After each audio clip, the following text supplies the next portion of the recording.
پیارے بچوں، یہ کہانی ہے ایک ٹوپیاں بیچنے والے اور کچھ شرارتی بندروں کی۔ ایک گاؤں میں ایک ٹوپیاں بیچنے والا رہتا تھا۔ وہ دن رات محنت کر کے مختلف دھاگوں سے خوبصورت ٹوپیاں بناتا اور پھر اگلے دن انہیں بیچنے کے لیے گاؤں میں نکل جاتا۔ لوگوں کو اس کی رنگ برنگی ٹوپیاں بہت پسند آتی اور وہ اس کی ٹوپیاں ہاتھوں ہاتھ خرید لیتے۔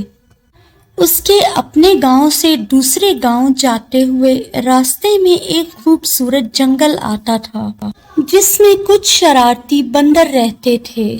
وہ بندر ہر آنے جانے والے کو بہت تنگ کرتے اور ان کی چیزیں لے کے درختوں پر چڑھ جاتے۔ گاؤں والے ان سے بہت تنگ تھے لیکن وہ کچھ کر نہیں سکتے تھے۔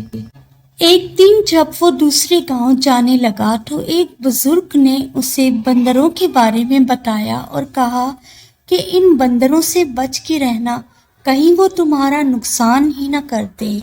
وہ جنگل کی طرف چل پڑا۔ راستے میں اسے بھوک لگی تو اس نے کھانے کے لیے کچھ سامان لے لیا اور سوچا کہ اگلے گاؤں جا کے کھا لوں گا۔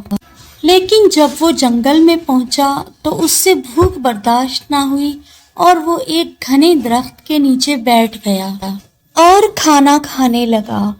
کھانا کھاتے ہی اسے نیند آ گئی اور وہ ادھر ہی درخت کے نیچے سو گیا۔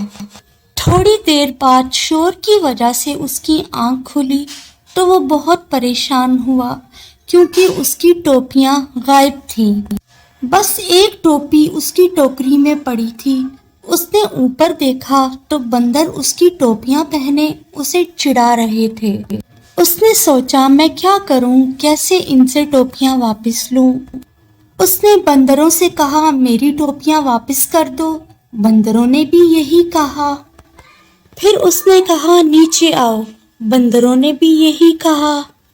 تب آدمی نے سوچا یہ تو میری ہر بات کی نقل اتار رہے ہیں، تو مجھے کچھ ایسا کرنا چاہیے کہ مجھے میری ٹوپیاں واپس مل جائیں۔